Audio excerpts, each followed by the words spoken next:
أعوذ بالله من الشيطان الرجيم.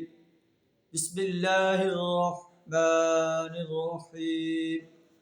إن ربكم الله الذي خلق السماوات والأرض في 6 أيام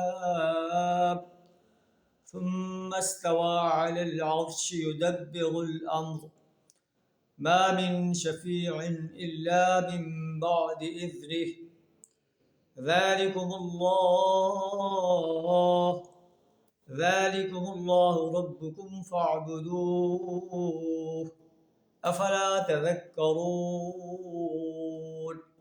صدق اللہ العظیم. سورہ یونس آیت نمبر 3 آپ کے سامنے تلاوت کی ہے، جس کا ترجمہ کچھ اس طرح ہے: ان ربکم اللہ الذی خلق السماوات والارض. تمہارا رب تو وہ اللہ ہے جس نے آسمان و زمین کو 6 دنوں میں پیدا فرمایا. ثم استوى علی العرش، پھر عرش پر تخت حکومت پر جلوہ فرما ہوا. یدبر الامر، اور کائنات کا انتظام چلا رہا ہے. کوئی شفاعت کرنے والا اس کی اجازت کے بغیر شفاعت نہیں کر سکتا.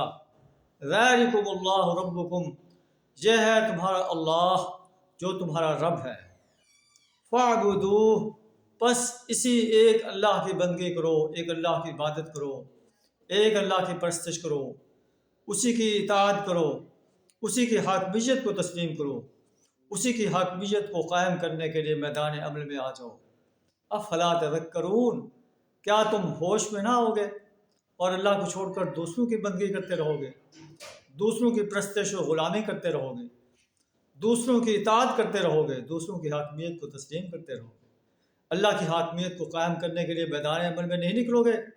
افلا تذکرون، کیا تم ہوش میں نہیں آؤ گے؟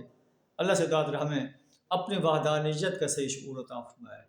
آخر دعوانا الحمدللہ رب العالمین.